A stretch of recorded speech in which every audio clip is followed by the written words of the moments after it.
Thank you very much. Can I begin by acknowledging my fellow elected members and the hard-working councillors of the City of Joondalup in Councillor Christine Hamilton-Prime, Councillor Nige Jones, Councillor John Logan, Councillor Tom McLean, Councillor Russell Polifka, Councillor Philippa Taylor and Councillor Suzanne Thompson. Our guest of honour today, the Honourable Paul Papalea, MLA, Minister for Tourism and Small Business, the Member for Joondalup, Ms Emily Hamilton, MLA. I acknowledge Mr Nathan Keane, representing Mr Ian Goodenough, MP, the Federal Member for Moore, and of course our CEO, Mr Gary Hunt, as well as other City of Joondalup staff. Key stakeholders, distinguished guests, ladies and gentlemen, good morning, and on behalf of the City of Joondalup, thank you for joining us for our final business forum for 2020. Before we get underway, I'd like to acknowledge that the City recognises the business community of the City of Joondalup have been hit hard by COVID-19.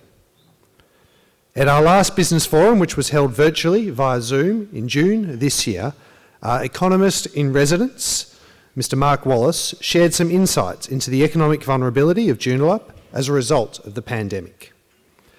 This vulnerability could be explained by comparatively high representation of visitor-reliant businesses, such as our retail, leisure and education offerings.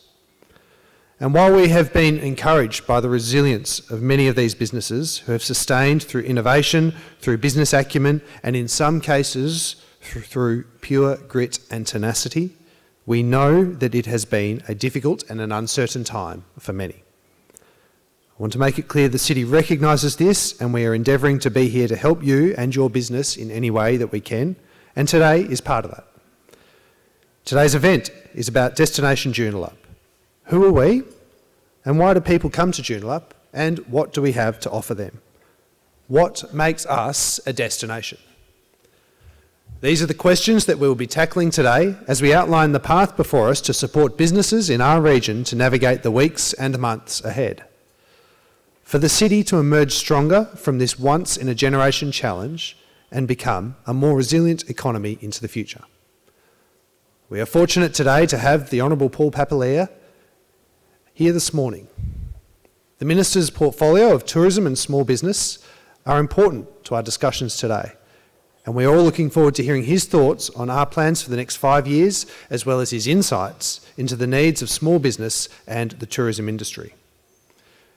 As you know, joining the Minister on the panel today will be Evan Hall, the CEO of Tourism Council Western Australia, Amanda Ling, the Chief Executive Officer of Joondalup Health Campus, and Simon Ridings, the Deputy Vice-Chancellor International at Edith Cowan University. I want to also encourage you to submit a question for this panel and look forward to hearing about the challenges and opportunities for attracting more leisure, more health and more education visitors for our region. The good news through these uncertain times is that our City has maintained a very simple message. Joondalup is open for business, literally and figuratively. It was exciting to recently open Fitness Staircase constructed as part of $2.14 million health and wellbeing hub at Whitford's Nodes in Hillary's. I want to thank Ian Goodenough for his advocacy in helping to secure federal government funding, and also Lottery West for their valuable support. Importantly, construction has now commenced on the world-class Ocean Reef Marina, and the City is working towards the development of a coastal node at Burns Beach to activate the precinct for local and international visitors. In March 2020, the City also agreed to enter into a lease of Crown land to facilitate the development of new food and beverage facilities at Pinaroo Point in Hillary's.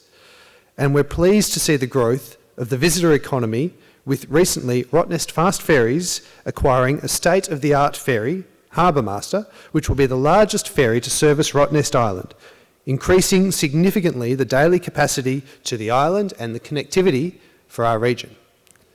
This ties in well with the development of a master plan for Hillary's Boat Harbour, which is being led by the Department of Transport, and collaboration with key businesses and stakeholders to activate and consolidate Hillary's as a destination for domestic and international visitors.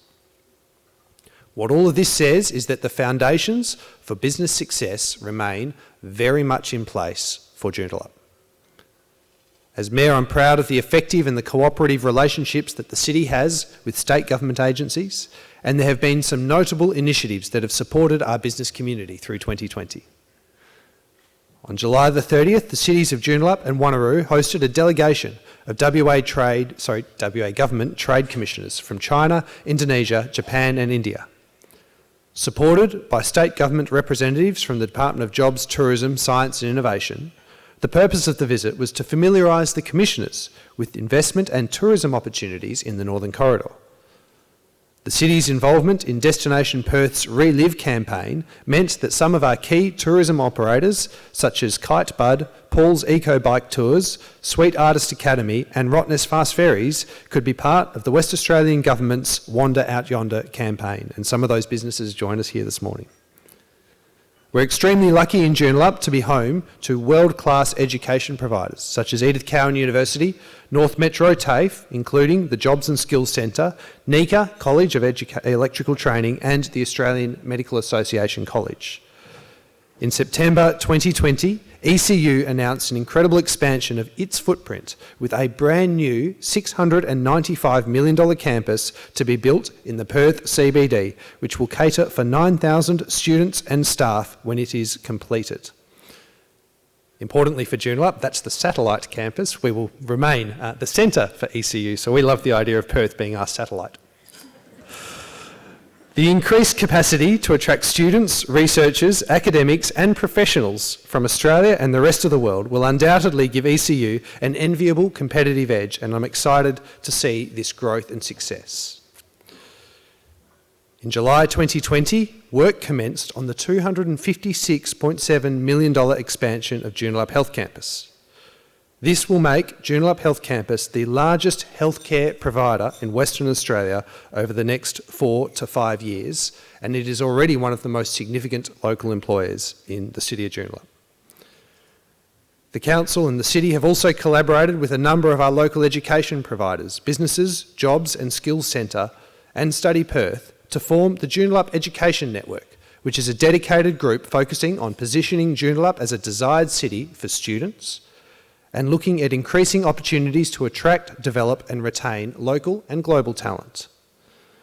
The inaugural Joondalup Innovation Challenge, programs such as Cyber Check Me, ECU's Enactus team and the Jobs and Skills Centre in North Metro TAFE are further examples of initiatives which the City has supported, and these are all contributing to the development of our future innovators, entrepreneurs and workers. The City is also proudly a key partner in the WA Oz Cyber Node, which is based at the Joondalup Innovation Hub at ECU. The collaboration between ECU, WA Oz Cyber and the City was recently formalised via a Memorandum of Understanding, and this agreement commits these organisations to working together to grow and to sustain the cyber supply chain in our region. Not only is this sector set to overtake the mining jobs boom in Australia, recent analysis conducted by WA Oz Cyber tells us that for every dollar invested in cyber resilience measures, a minimum of $5.50 is returned and retained within the Australian economy. And we are proud to boast a growing cyber cluster in Joondalup, driven by an education and innovation precinct and major scale-ups such as Sapient Cyber. In closing, I have a very exciting announcement to make. Today, the City is officially launching Destination Joondalup, a destination city plan which seeks to empower Joondalup's visitor economy, which seeks to elevate Joondalup's profile as a destination of choice and enhance visitor experiences to attract more leisure, education and commercial visitors into Joondalup. The plan is about Joondalup as a destination facilitated by the City. You'll soon hear from Jason McFarlane, the founder and managing director of Far Lane Consulting, who have been commissioned by the City to lead the development of this plan. Without stealing Jason's thunder, as you all know, global disruptions to travel resulting from COVID-19 have exposed how much national and local economies do rely on visitors, and the City of Joondalup is no exception.